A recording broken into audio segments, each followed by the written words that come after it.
Good morning guys! Panibagong araw na naman tayo. Dahil Valentine's, gumawa si Hapon guys ng chocolate. Pero binigyan ko naman siya ng cheesecake. Ayan yung ginawa niya. Nagkahiwa-hiwalay na. Buo yan guys, buo.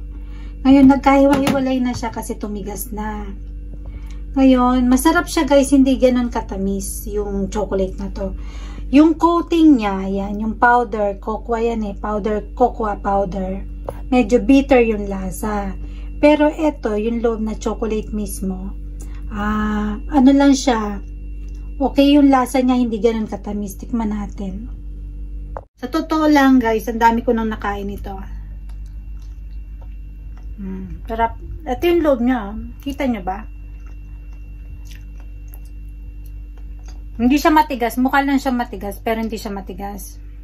Tapos, yung lasa niya guys, para siyang milk chocolate. Ngayon, kasi papasok tayo ng trabaho, gusto kong ipatikim dun kila ate ko. Magdadala tayo ng konti. Kasi hindi naman kailangan ng madami. Kasi nga, ano siya, tama lang yung pakonti-konti. Magdadala tayo ng konti. Ayan. Dagdagan pa natin ng isa para tagdadalawa kami. Ayan. Dagyan din natin ng powder yung paligid. Sakto lang siya guys yung lasa kasi bitter tsaka yung loob para siyang milk chocolate. Ganon yung lasa niya. Tapos tamang-tama kasi Valentine's. Dito kasi sa Japan guys, pag Valentine's, ang lalaki ang binibigyan. Baliktad dito.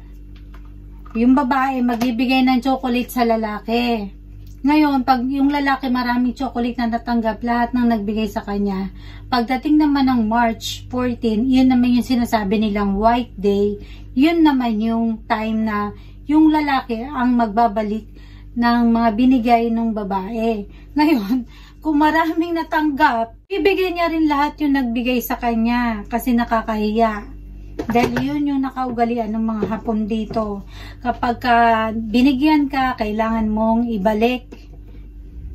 Kasi hindi naman kailangan. Kaya lang kasi parang yun yung nakaugalian nila. Ganun na yung natural. Parang ganun na yung natural. Kaya nakakaya pag hindi mo ibinalik.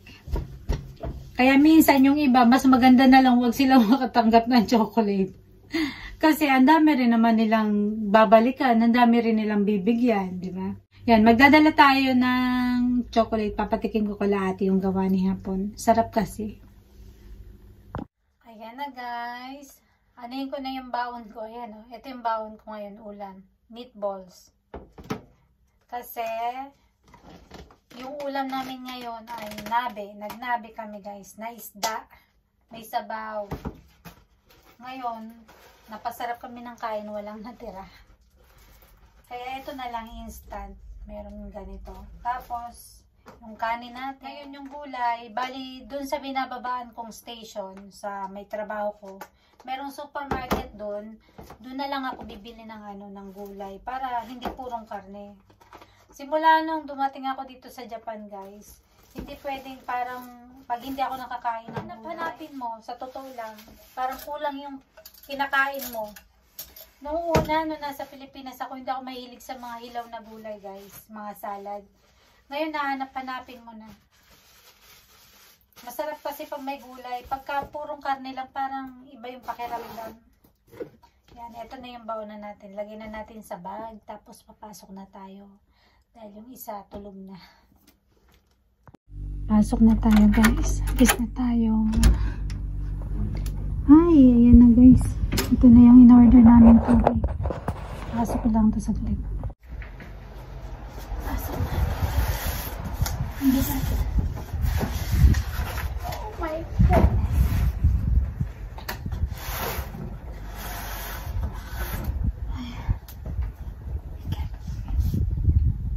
Ayan, dyan na lang muna siya. Si Hapon na bahala dyan. Ba, saya ng mga ibon na. Lakas ng hangin guys. Grabe. Anong happenings natin dyan mga bro? Nagpapahinga rin sila guys. Oh. Ayan. Pasok na tayo.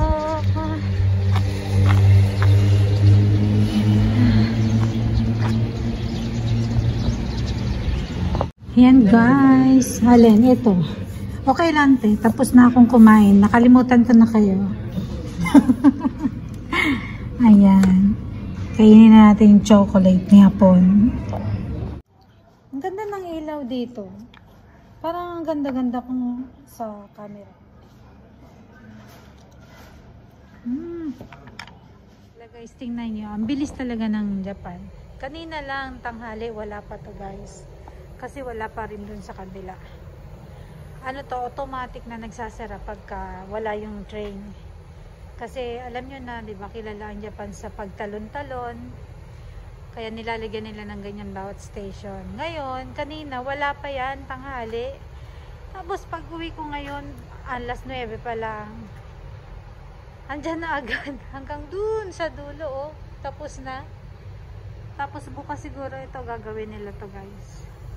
Ayan, dyan sa kabila. Ang bilis ng pagkakaano nila.